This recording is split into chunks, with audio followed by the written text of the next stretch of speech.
जैसे जैसे वक्त गुजरता है और हम बूढ़े होते हैं तो हमारे जिस्म के अंदर कई काम और प्रोसेसेस काफ़ी स्लो हो जाते हैं, जैसा कि cell metabolism, blood circulation, oil production, natural exfoliation process वगैरह। और इसके नतीजे में हमारी रंगत ख़राब, डल और लूज़ हो जाती है और ओवरऑल जिल्द की ब्राइटनेस या ग्लो ख़राब हो जाती है।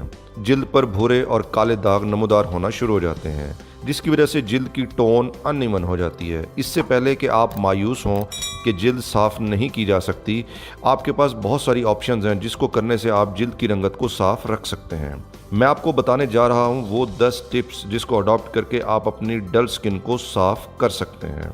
नंबर 1, पिंच टेस्ट के ज़रिए अपनी स्किन की ब्लड सर्कुलेशन का अंदाज़ा कीजिए। आप अपने अंगूठे और शहादत की उंगली के साथ गाल की स्किन को चुटकी बनाकर पिंच करें और छोड़ दें, और ऐसा आप 5 बार करें। अगर आपकी जिल्द पर कोई गुलाबीपन या सुर्खी माइल कोई रंगत आती है तो ठीक, और अगर नहीं आती तो फिर आपके चेहरे पर ब्लड सर्कुलेशन बहुत थोड़ी है और इसको बेहतर किया जाना चाहिए। अगर हल्की फुल्की सी सुर्खी आती है तो फिर ब्लड सर्कुलेशन कुछ बेहतर है, और अगर ज़्यादा आती है तो ब्लड सर्कुलेशन ज़्यादा है। लिहाजा हमारा मकसद चेहरे की ब्लड सर्कुलेशन को बेहतर करना है, अगर वो कम है तो। और ये सर्कुलेशन या सुर्खी नॉर्मल होनी चाहिए, ना बहुत ज़्यादा कम ना बहुत ज़्यादा। नंबर 2, वो वाली प्रोडक्ट्स इस्तेमाल करें जिनमें स्टिमुलेटिंग या एनर्जाइजिंग इंग्रेडिएंट्स हों। चूँकि उम्र बढ़ने के साथ साथ जिल्द की सप्लाई और ब्लड सर्कुलेशन कम हो जाती है, तो आपको वो वाली स्किन प्रोडक्ट्स इस्तेमाल करनी चाहिए जिनमें पेपरमिंट, विटामिन B12, नियासिनामाइड या जिंजर रूट एक्सट्रैक्ट हो। ये तमाम चीज़ें आपके चेहरे की ब्लड सर्कुलेशन को बढ़ाती हैं और चेहरे की रंगत को ग्लो करती हैं। जब ये प्रोडक्ट्स हम चेहरे पर लगाते हैं तो उनकी वजह से चेहरे की वेन्स डायलेट हो जाती हैं और उनमें ब्लड सर्कुलेशन बढ़ जाती है, और ज़्यादा ब्लड आने की वजह से ब्लड में मौजूद ज़्यादा ग़िज़ाई अज्जा चेहरे तक पहुँचते हैं। इसलिए ऐसी प्रोडक्ट्स का इस्तेमाल करें जिनमें ये वाले इंग्रेडिएंट्स हों, और कुछ ही अरसे के इस्तेमाल के बाद आप देखेंगे कि आपकी जिल्द अंदर से रेडिएट और ग्लो कर रही है। नंबर 3, किसी अच्छे से रेटिनॉल प्रोडक्ट्स का बाकायदा इस्तेमाल करें। आपकी जिल्द को स्मूथ या मुलायम रखने या उसकी टोन को इवन रखने में रेटिनॉल एक गेम चेंजर का किरदार अदा करता है। ये रेटिनॉल जिल्द के सेल्स का टर्नओवर बढ़ाता है और फ्रेशनेस और लाइट रिफ्लेक्टिंग सेल्स को जिल्द पर ठहरने का बायस बनता है, जिससे स्किन ग्लो करती है। नंबर 4, अच्छे क्लिंजर से रोज़ाना मुंह धोएं। रोज़ाना सुबह और रात को मुंह धोना आपकी चेहरे की जिल्द की सेहत के लिए बहुत ज़रूरी है, मगर आपको अपनी स्किन के लिए क्लिंजर की अच्छी किस्म का इंतखाब करना ज़रूरी है। आपको मार्केट में ऐसे क्लिंजर बासानी मिल जाते हैं जो कि बहुत ज़्यादा झाग बनाते हैं और जेल की तरह के होते हैं, और अमूमन इनमें sodium lauryl sulphate, sodium laureth sulphate या अमोनियम लॉरेट सल्फेट पाए जाते हैं, और ये तमाम इंग्रेडिएंट्स वाले क्लिंजर अच्छे नहीं हैं और ये सरफेक्टेंट का काम करते हैं। मतलब ये कि ये ऐसे क्लिंजर हैं जो कि आपकी जिल्द से ऑयल को भी कट करके बाहर निकाल देते हैं, और ये इतने हार्श और सख्त होते हैं कि ये ऑयल के साथ साथ जिल्द के अंदर से पानी को भी तेज़ी से निकाल देते हैं, और नतीजतन स्किन डिहाइड्रेटेड हो जाती है और जिल्द में एक टाइटनेस या खिंचाव की फीलिंग आती है और इरिटेशन का बायस बनती है, और ये हमारी स्किन में मॉइस्चर बैरियर को ख़त्म करने का बायस बनते हैं, जो कि हमारी जिल्द को डल और खुश्क कर देते हैं। क्लिनजिंग के बारे में एक असूल याद रखें कि ज़्यादा झाग ज़्यादा खुश्की और कम झाग कम खुश्की होगी। इसलिए वो वाला क्लिनज़र या फेस वॉश का इंतखाब करें जिस पर लिखा हो कि ये सरफेक्टेंट फ्री या सल्फेट फ्री हैं और वो शैम्पू की तरह झाग ज़्यादा ना बनाते हों।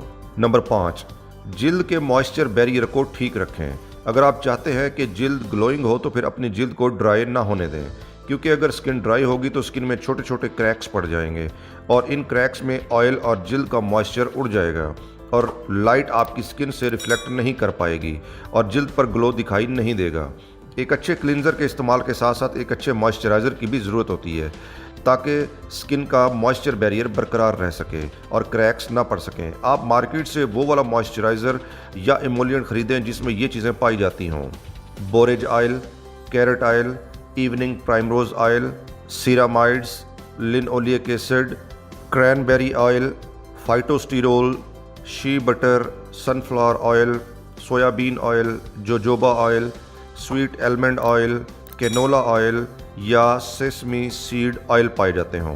अगर आपके मॉइस्चराइज़र में इनमें कुछ अज्जा पाए जाते हैं तो फिर आपकी स्किन में ऑयल और पानी की मिकदार महफूज रहेगी, क्योंकि एक हाइड्रेटेड जिल्द ही सेहतमंद जिल्द होती है। नंबर 6, चेहरे पर ऑयल इस्तेमाल करें मगर ठीक तरीके से।